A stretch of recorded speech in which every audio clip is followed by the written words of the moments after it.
प्राचीन भारत। प्राचीन भारतीय इतिहास के स्रोत।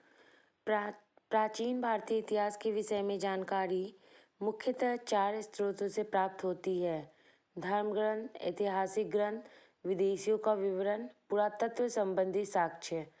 धर्म ग्रंथ एवं ऐतिहासिक ग्रंथ से मिलने वाली महत्वपूर्ण जानकारी। भारत का सर्वप्राचीन धर्म ग्रंथ वेद है, जिसके संकलनकर्ता महर्षि कृष्ण द्वैपायन वेदव्यास को माना जाता है। वेद वसुधैव कुटुंबकम के उपदेश देता है। भारतीय परंपरा वेदों के नित्य तथा अपौरुषेय को मानती है। वेद 4 हैं: ऋग्वेद, यजुर्वेद, सामवेद एवं अथर्ववेद। इन 4 वेदों को संहिता कहा जाता है। ऋग्वेद ऋचाओं के क्रमबद्ध ज्ञान के संग्रह को ऋग्वेद कहा जाता है।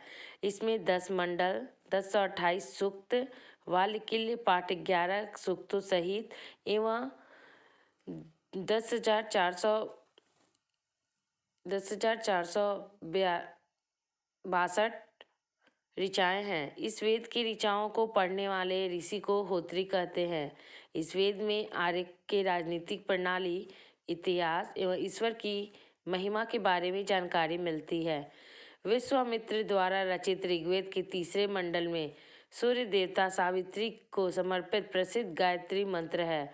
इसके 9वें मंडल में देवता सोम का उल्लेख है। इसके 8वें मंडल में हस्तलिखित ऋचाओं का खील कहा जाता है। चातुर्स्य वर्ण समाज की कल्पना का आदि स्रोत ऋग्वेद के 10वें मंडल में वर्णित पुरुष सूक्त है, जिसके अनुसार 4 वर्ण ब्राह्मण, क्षत्रिय, वैश्य तथा शूद्र आदि पुरुष ब्रह्मा के क्रमशः मुख, भुजाओं, जंघाओं और चरणों से उत्पन्न हुए हैं।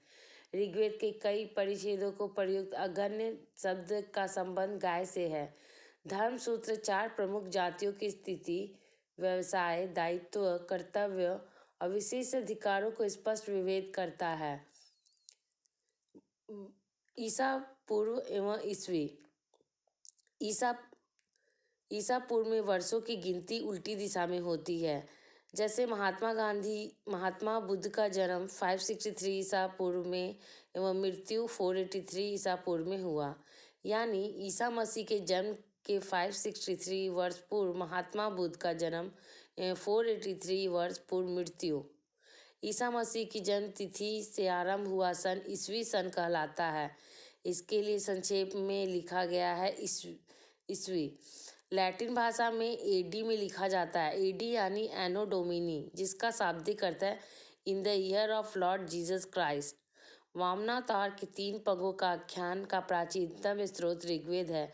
ऋग्वेद इंद्र के लिए 250 तथा अग्नि के लिए 200 ऋचाओं की रचना की है।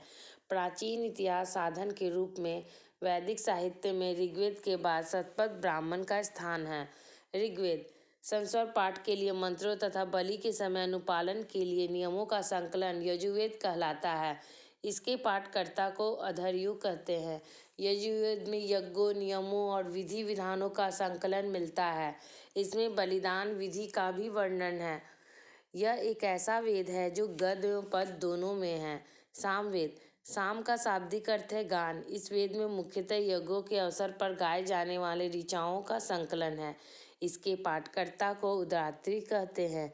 इसका संकलन ऋग्वेद पर आधारित है। इसमें 1810 सूक्त हैं, जो प्राय ऋग्वेद के लिए हैं। इसे भारतीय संगीत का जनक कहा जाता है।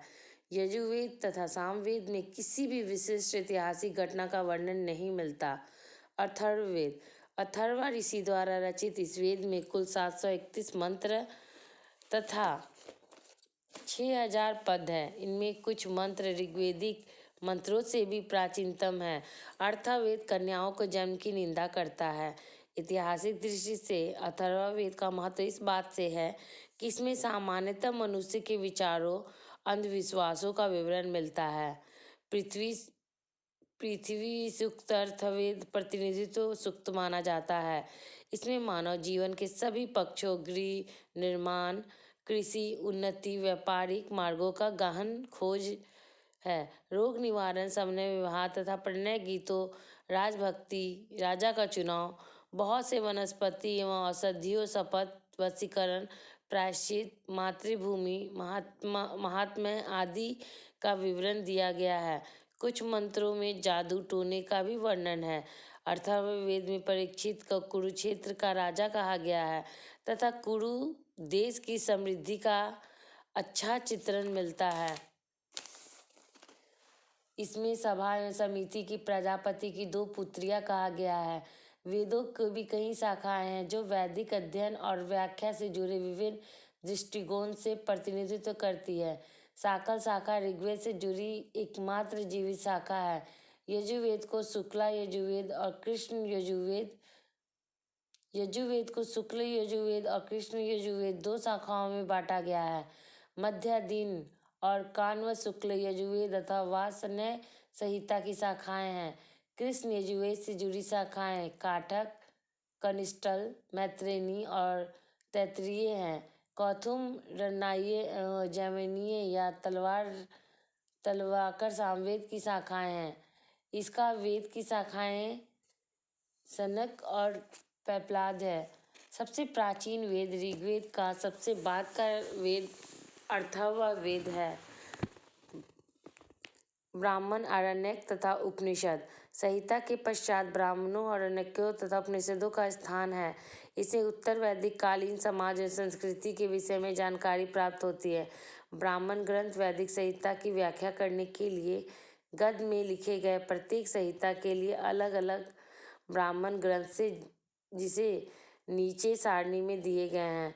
ऋग्वेद ऐत्रेय तथा कौशिक तक की, यजुर्वेद तैत्तिरीय शतपथ, सामवेद पंचविंश, अथर्ववेद गोपनीय। ऐत्रेय में राज्याभिषेक के नियम एवं कुछ प्राचीन राजाओं के नाम दिए गए हैं। शतपथ में गंधार, शल्य, कैकेय, कुरु, पंचाल, कौशल, विदेह आदि राजाओं का उल्लेख मिलता है। वैदिक साहित्य में ऋग्वेद के बाद शतपथ ब्राह्मण का स्थान है। आरण्यकों ने यज्ञ से जुड़े कर्मकांडों को दार्शनिक और प्रतीकात्मक अभिव्यक्ति है। उपनिषदों का संख्या 108 है, जिसमें 13 मूलभूत उपनिषदों की श्रेणी में रखा गया है। इनमें यज्ञ से जुड़े दार्शनिक विचार, शरीर, ब्राह्मण तथा आत्मा तथा ब्रह्मा की व्याख्या की गई है। स्त्री को सर्वाधिक गिरी हुई स्थिति मैत्रेयी संहिता से प्राप्त होती है, जिसमें जुआ और शराब की भांति स्त्री को पुरुष का तीसरा मुख्य दोष बताया गया है। शतपथ ब्राह्मण में स्त्री पुरुष की अर्धांगिनी कहा गया है। जाबालनोपनिषद में चारों आश्रमों में उल्लेख मिलता है। स्मृति ग्रंथों में सबसे प्राचीन एवं प्रमाणित मनुस्मृति मानी जाती है। यह शुंग काल का मानक ग्रंथ है। नारद स्मृति गुप्त युग के विषय की जानकारी प्रदान करती है। वेदांग एवं सूत्र वेदों के भली भांति समझने के लिए 6 वेदांगों की रचना हुई है। ये है शिक्षा, शुद्धोच्चारण शास्त्र, कल्प, कर्मकांडीय विधि, निरुक्त, शब्द से व्युत्पत्ति का शास्त्र, व्याकरण, छंद एवं ज्योतिष। वैदिक साहित्य का अक्षुण्ण बनाए रखने के लिए सूत्र साहित्य का प्रणयन किया गया है। श्रौत, गृह और धर्म सूत्र में अध्ययन के हमें यज्ञ विधि विधानों, कर्मकांडों तथा राजनीतिक विधि एवं व्यवहारों के संबंध में महत्वपूर्ण बातें ज्ञात करते हैं। प्रमुख सूत्रकारों में गौतम, बौधायन, अपस्तंभ, वशिष्ठ आदि के नाम विशेष रूप से उल्लेखनीय हैं। सूत्रों में गौतम धर्मसूत्र सबसे प्राचीन माना गया है। पुराण भारतीय ऐतिहासिक कथाओं को सबसे अच्छा क्रमबद्ध विवरण पुराणों से मिलता है। इसके रचयिता लोमहर्ष और इसके पुत्र उग्रश्रवा माने जाते हैं। इनमें संख्या 18 है, जिनमें केवल 5 मत्स्य, वायु, विष्णु, ब्राह्मण एवं भागवत में ही राजाओं की वंशावली पाई जाती है। पुराण और संबंधित वंश: विष्णु पुराण मौर्य वंश, मत्स्य पुराण आंध्र सातवाहन, वायु पुराण गुप्त वंश।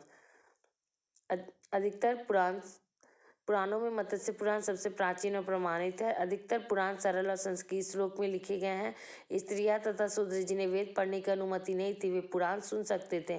पुराणों का पाठ पुजारी मंदिरों में किया करते थे। सामाजिक और सांस्कृतिक दृष्टि से अग्नि पुराण काफी महत्व है, जिसमें राजतंत्र के साथ साथ कृषि संबंधी विवरण भी दिया गया है। बौद्ध, जैन एवं अन्य साहित्य: जातक में बुद्ध की पूर्वजन्म की कहानी वर्णित है। हीनयान का प्रमुख ग्रंथ कथा वस्तु है, जिसमें महात्मा बुद्ध के जीवन चरित्र अनेक कथानकों के साथ वर्णित है। जैन साहित्य आगम कहा